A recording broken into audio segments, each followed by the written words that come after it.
All right. Good morning or good afternoon, whatever time of the day it is for you. I'm Rick Woodham, and I'm from Tagit, and welcome to another edition of Tagit's Game Changer series. For those of you, this is your first time to join. Sure glad to have you with us. And for those of you that you've listened previously, I really appreciate the support that you give to us. So, if you are a new listener, look, our primary objective of this series is to really provide global views on what's happening in the world of digital, especially in financial services. And our guest today, you're going to discover, will have quite a bit to share relative to his knowledge about the market. And my hope is that from this dialogue, that you hear something that sort of sparks an idea, or something that helps you along your particular digital journey. Because frankly, this is a very fast-paced environment with which we live in today, and hopefully there's some value that comes out of the conversation. And of course, YD will have a lot to share with you. So in today's podcast, I'm joined by Mr. Vaidyanathan, known as YD, and I can call him that. I can do that pretty well. He is the CIO at Unity Small Finance Bank in India. He's an experienced, dynamic, and seasoned professional with over 20 years of rich and diverse cross-industry experience in executive leadership roles in leading multinational companies, especially around banking, consulting, and an in-depth knowledge and understanding of the global banking and financial services industry. So he has a lot of specialty knowledge as a trusted advisor, strategic thinker. He knows the Asia Pacific region well, the India market quite well, Southeast Asia quite well, and he really quite enjoys taking up new challenges, and he's very passionate about new ideas and commitments to excellent. So YD, it's really great to meet you and great to have you with us today. Yeah, good morning, and thanks for that wonderful introduction. Really humbled by that. Very happy to be here and share whatever little knowledge I have gained through the years of experience and my hand at new things and new ideas. If that can be of use to everybody, very happy to talk about it and share my ideas around it. So, YD, it's really interesting because you never know what you may say or what idea you may have or some experience on the topic that'll trigger something for someone listening, right? So it's really a great opportunity. I quite enjoy doing these. So if you're okay, I'll start with the 42 questions I have for you and we can go from there. Yeah, sure. Please go ahead. Before that, ideas are like rabbits. You catch a couple, they multiply very fast, and you don't, they vanish in no time. So the trick lies in catching that idea and seeing it through. That's exactly correct. Everything's about execution, right? Creativity is one thing, but being able to execute entirely something else. Yeah. So listen, maybe we can start, YD, by having you talk a little bit about what you guys are doing from a digital initiatives perspective at the bank, things that you're comfortable sharing. Certainly not asking you to divulge trade secrets, but what are some of the key initiatives that you guys are pursuing relative to digital at the bank today? Just to take you back and where we are, we are the last to get a license from the regulator, Reserve Bank of India, the Central Bank of India. And we got our license in June 2021. We commenced operations with our first branch in November 1st, 2021. Then subsequently in Jan, we acquired an existing SIC bank, which was in a suspended state for 2.5 years. Oh, wow. It was suspended for various reasons, and it was done by the regulator. And when it came for a discussion around RBI, we were one of the bidders for that. We successfully bid and won that as part of the inorganic growth which the manager wanted to see. Then subsequently, 15, 20 days down the line, we merged a couple of entities from the parent organization. And I took charge sometime in March of 2022. Okay. And, since being the last, and we come with a tag called the Small Finance Bank, we are like any other commercial bank. The only difference as per the definition of the Reserve Bank is, the majority of our lending has to be the MSME sector, not to the big corporates. So that's right. What qualifies as by the Small Finance Bank tag attached to it. So the universal bank, they can lend it to anybody. There is no cap on that. There is some little cap on that. That's a difference between us and that.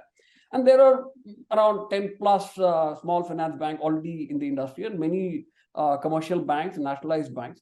So being the last in the race, we realize the value that, the only way we can keep pace or even catch up with those guys somewhat is only through technology. Technology is a game changer, is a big differentiator. And my classic example on technology is anybody who is going to buy an iPhone after September 12th will have the option of buying iPhone 15. But Yep. if you buy it on September 10th, you will have only iPhone 14, but then you can't change your iPhone. It will be very expensive. So Yep. that gives me a little bit of edge on buying the latest. And in technology terms, also there was an old adage which used to say generally that technology is every 6 months it changes and price is half the price. But that has gone through the roof now. I mean, Yep. we can clearly say it changes every month or every week, and price only God can predict. I mean, Yep. it could be a sale on a visa, and suddenly prices might crash, and you feel very foolish. And then, oh my God, had I waited for one more week? Yep. So technology is the reason. And when we inaugurated, we said, we don't want we will have brick and mortar banks. When we acquired the bank had 147 branches. It was the erstwhile PMC Bank, Punjab and Maharashtra Cooperative Bank. And the reason for that, like I said, was inorganic growth. We wanted to have the advantage of getting 147 branch licenses the day we acquired. So that was the reason to acquire that. So that happened successfully. We were happy. And we have so far been very successful in paying back the investors whose money was stuck for 2.5 years. And we're happy to say that many of them have started banking with us again. And we have a new color, new touch, new feel, new branch, new ambience into the branches. So all efforts in the right direction to attract and retain customers. But we can't just compete and keep pace by doing the brick and mortar route. So a brick and mortar essential for the customer to see that yes, the bank exists physically, not in thinware, or it's not just software, hardware, or vaporware. So the look and feel gives a big comfort to the customer, and he said, yeah, the bank does exist. So, but our bank's acquisition strategy, management strategy is to be completely digital, acquisition and servicing of the customer through digital channels. So we have followed that route, and we will not grow to the likes of the thousands of branches like that, but we will try to acquire those kind of customers, which the banks with thousands of branches, but through digital means. The app, WhatsApp, internet banking, and if there is something more coming in the market, which might come through an idea of somebody, happy to embrace that. Open for new ideas.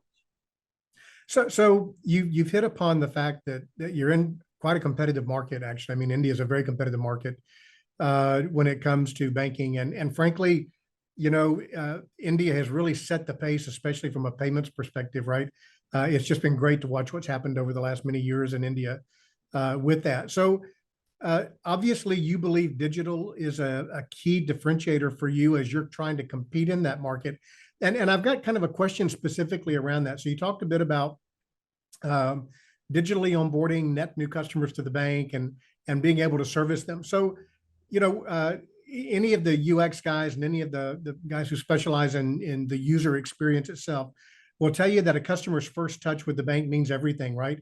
And especially when it comes to that digital onboarding sort of capability.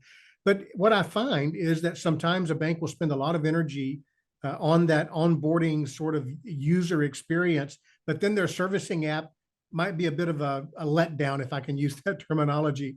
So I think what I'm trying to ask you here is, you've talked a little bit about how you believe digital is really what will enable you to compete in India. And so how do you see that as it spans not just usability, but functionality, breadth of capability, that kind of thing?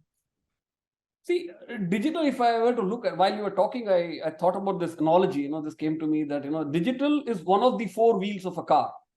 So it is not just, I have that one wheel perfectly aligned and perfectly with the right amount of air pressure. The rest three wheels I neglect.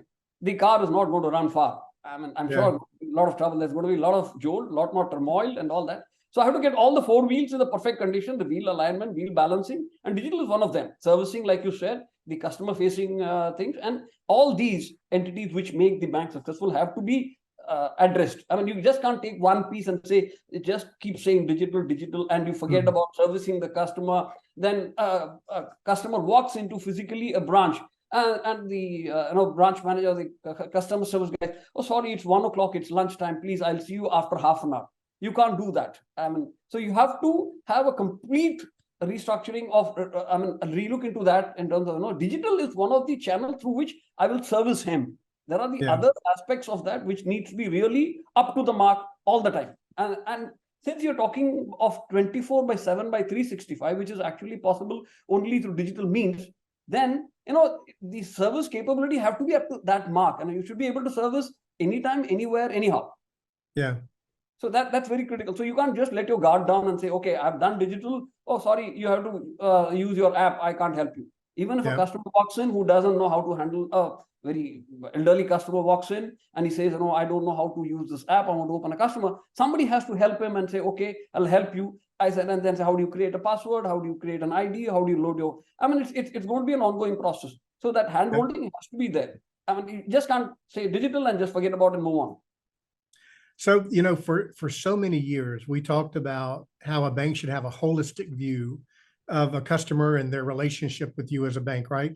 And what you're seeing is that, because you're spot on with your statement, I find your analogy of the four-wheel car kind of interesting, but you're spot on in that it's not just a holistic view of the customer's relationship with you, but a holistic view of how you want to service that customer end to end. Because frankly, your needs as a customer are probably going to be a little bit different, say, than my needs are, right? Maybe I'm more heavily weighted toward a digital experience than you might be as a consumer, and especially if you take aging population. And I'll tell you a very quick story, and I'm really hoping my wife doesn't listen to this podcast. So my wife has a PhD. She's smart as a whip, right? But she absolutely hates technology. Just really is just not a big fan, right? For her, it's a necessary evil. And I find that as smart as she is and as well educated as she is, some of the fundamental questions she asks me at times about technology just blow my mind. And so I think your perspective around a holistic view of servicing your customers, no matter where they are on that spectrum, is very accurate. Yeah, see, long time back, even 97, when I was a consultant with one of the big fives, the very interesting article came in that, and I really, believe in that. And, I'm not very comfortable, dealing with a voice machine which says press 1, press 2, press 3, press 4. And then I said, oh my God, please leave it. Let me talk to a customer who can just, customer service guy, he can say hi to me, hello to me, smile at me, and then solve my problem in just 1 minute. That's it. Whereas this rigmarole of going through this numbers, and pressing the keys goes on for, and then you have this jazz music or a fun music or a language music going on for then 3 minutes have passed without actually a problem being solved. And in the fast-paced world today, you don't have that much of time. So it has to be a very good blend of technology and personalize the service and very, very individually customize the service. So if you say a 60 years old customer or a 70-year-old customer, all 60 will not ask for the same thing. So there are different people. All 70 will not be the same. All the Gen X or the Gen Z will not be the same. So now with the data that you get and the analysis, then you have to product differentiation based on individual needs. For example, I'm sitting in 3 hours of lockdown session with my team on building a mobile banking app. I said, nobody opens the phone and nobody phone rings. Whoever opens the phone, he has to foot the bill. So, so then, you're focusing on it and say, individual or customer specific, nice, give the customer the option of customizing to his taste. I may like blue color and a gray color, but the customer will like an orange and a bright color. So you give him an option. So it has to be customer centric, customer specific approach. So be careful about that 60s age, because I fall into that category. I'm also touching 60 now. Very close to that. Yeah. So listen, part of what's happening in India is RBI obviously is taking a very active role in the growth of digitization in India, right? Whether it's standards or compliance or whatever, right? So how are you guys positioning yourself to be sure that you're sort of ready for the kinds of things the regulators are wanting to get involved with these days? Because the expansion of digital has really caused the regulators to revisit a lot of how they look at how banks service customers. So how are you guys preparing yourself for what may come down the road? Is there a magic bullet here somewhere? If you were to look at the definition of banking in the old age when barter system was there, it is accepting deposits to lend. Then you make a margin in between. That hasn't changed. The channels, the way you do banking, the way you handle the customer, completely these have changed. And since we are sitting with the public money, the RBI's primary concern is cyber security and security. Whether it is cyber, non-cyber, security, public funds, bank, I mean, all this thing, RBI comes in heavily on it, not just today, not yesterday, even before that. Now, because these digital channels are new channels, so RBI is gearing up to that and say, no, sorry, we have to, have you done this A, B, C, D, E to foolproof that the customer's money is safe in the bank and in transit also. So RBI, so first thing that we do is look at those compliance lists and ensure that we tick all the marks.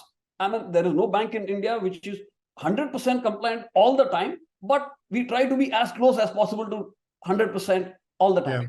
It's going to be difficult, and it's an ongoing process. As we speak, there's going to be an RBI audit in a week's time or 10 days' time. Then we have to address all the queries that they say, and RBI also, as long as there is a checker out there, there is somebody watching, careful with it. And that's a similar thing that happens in a classroom where the teacher is watching. Otherwise, you'll be twiddling your thumb and watching out of the window. So you may not give so much of attention. Here, you're very careful that, yes, the license is with the regulator. He's going to haul me up if I don't. So we are very careful with every step that we are compliant with everything. So there is no room for being non-compliant. So why do you, it's interesting, right? Because regulatory compliance, regulatory guidelines is really more like a journey with milestones. It's not necessarily a destination, right? It is not a destination. It's not an endpoint. It's a continuous evolution of things. So listen, I want to change the focus a little bit and talk specifically around some technology bits. So I'm smiling because I'm about to ask you a question that is always an interesting topic because I'm very pro cloud. But 3 or 4 years ago, I think, and I can't include you in this, but I'll make a statement here. Many of us thought the cloud would be the answer to a lot of technology issues banks face today with on-premise implementations. But I think the reality of what can be delivered via the cloud, the cost model that goes with that, just looking at it, again, holistically is a good term, right? The reality of what it means to work on the cloud today is not necessarily what we thought it might have been 3 or 4 years ago. So kind of what are your views around cloud enablement, and where do you believe that will help the bank? And are you guys looking at cloud as an active part of your IT strategy? Cloud is now a necessity, not an option. And cloud, many banks have gone through that route, and there are these regulations around the cloud by the central bank where it says some of your critical data can't reside outside the geographical boundary of, say, India, for example, our country. So, but critical data, again, it needs to be what is critical, and the customer information, which is the customer information which is critical. So for a small bank like us, cloud makes much more sense, because for me, I don't have to spend everything on keeping it on-prem. In fact, very interesting was the last year's IT audit by Reserve Bank of India on us. And then they came up with a lot of shortcomings in the erstwhile bank that we acquired that. And so we had to take a hard decision, even though we had all our new applications on cloud, but my core banking system was on-premise. And then, we decided, instead of, cleaning up the dinosaurs background and then making it run fast, I said we do away with our DR, and we put everything on a managed services model. This cloud is I think we are going back to almost 30, 40 years. It's come a full circle. Cloud is something that is actually not sitting on cloud. It is on a server somewhere in the globe or in the country, which we don't know where exactly it is.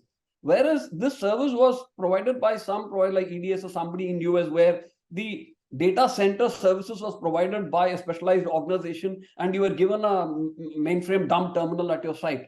So it's exactly the same, except that the nomenclature has changed, that you're calling a cloud because you don't see it's in thin air somewhere there. You don't know where my data is. That's the reason you say you're on cloud. So cloud is a necessity. I mean, I don't want to invest everything and maintain it myself. It's not just investment, then maintaining it, also getting and retaining tech skills. The tech resources in Today is like catching fish with oily hands. By the time you catch them, they slip again, and it's an ongoing activity. So that's a new expression for me. Yeah. So the problem is, for critical activities, whatever which RBI says you have to, then I will look at it keeping in it. For example, we took a conscious decision to do away with our DC-DR. We changed our CBS, and we replaced the erstwhile CBS old school architecture to a microservices architecture in flat 88 days. From start to finish, we have implemented and replaced the core banking in 88 days flat. It is on a managed services model, but so it is on-prem, but not with me. It is managed by an external agency. Right. But whereas all other applications are on cloud, the question comes then it will be on a cloud or multi-cloud strategy, and how to do a cost optimization. Am I getting the best value of all that I'm putting on cloud? Am I using it optimally? So that's something which is on top of my mind, because building a bank, the next question or the next work, that serious work that I'm going to start on looking at optimizing my cloud strategy and ensuring that every penny that I pay on the cloud is utilized fully. So I have to do that. That's yeah, and cloud is necessity. It is not an option anymore. So this is where I think when you're talking to software vendors like a Tagit, being sure that there's a distinction between cloud friendly and cloud native becomes quite important. Because it's only when software vendors like a Tagit can truly be cloud native that's the only time you can start taking advantage of some of the cloud capabilities that would be part and parcel. Yeah, so okay, I want to sort of end the session with the YD crystal ball, right? So I want to ask a little bit about technology, and I'm curious to see what you have to say about a few of the emerging technologies. So two-part question for you. So the first is, if you sort of look over the next 12 or 18 months, and you mentioned microservices as part of your response a few minutes ago, over the next 12 or 18 months, are there any particular technology trends or capabilities that you think are going to influence the banks? And then as an extension to that, are you starting to formulate some thoughts as a CIO around things like the metaverse and generative AI and the chat GPTs of the world, and how banks might adopt some of that technology? So a bit of a two-part question around your crystal ball view. So like I said, technology, the only constant is change.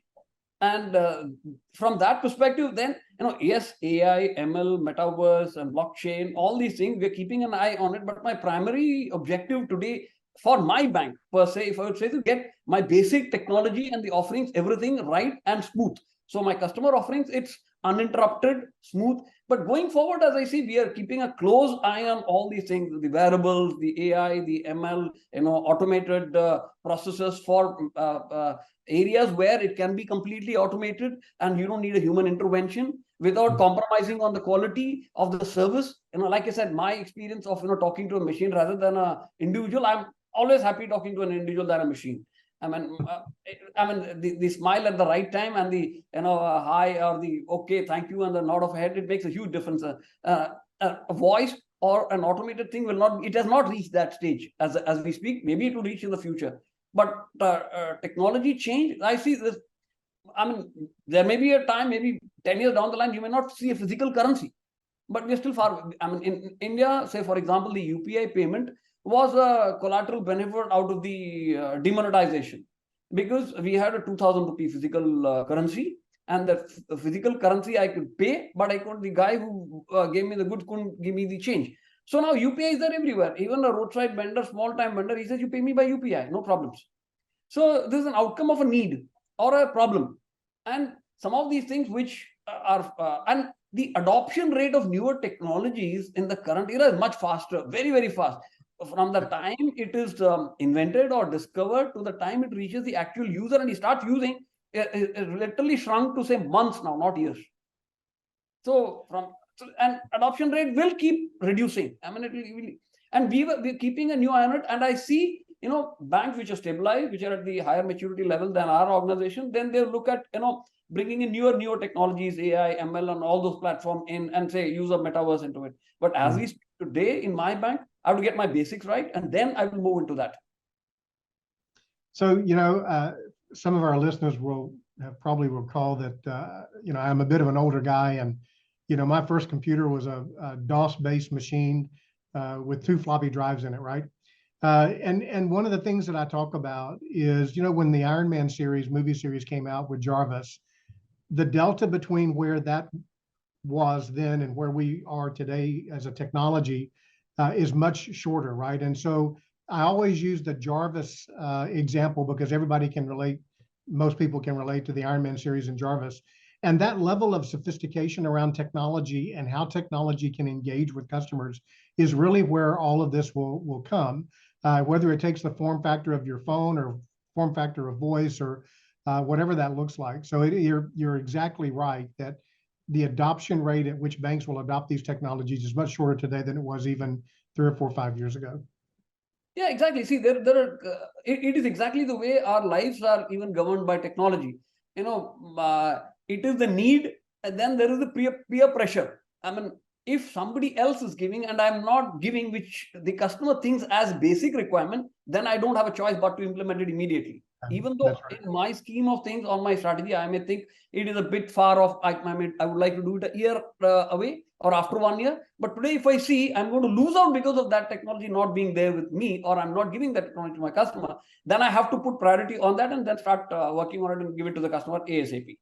So it's a strategy based on the customer demand, the need, and also the peer pressure, what is happening in the marketplace. So peer pressure comes from other industries, not just other banks. No, it is not just banks. It is all industries.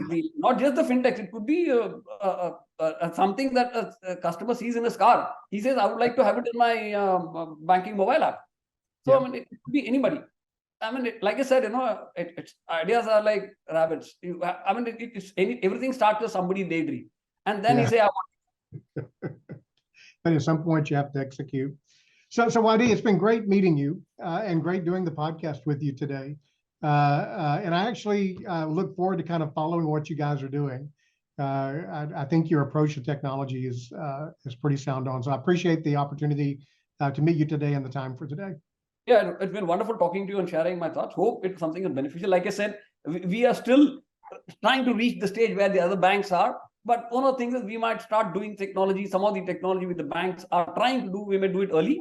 And we may do something later also, depending on the need and the demand from the customer. So, but it's going to be interesting. And every time you go to a new forum, you meet people from cross industry, you come across something new. And either it may be a work in progress, something maybe an absolutely new idea, then that sets the whole ball rolling. And wonderful talking to you. I look forward to having more sessions where we can exchange ideas and maybe get benefited myself as well as somebody else gets benefited by our discussion. All right. Thanks very much. Thank you very much. Have a nice day.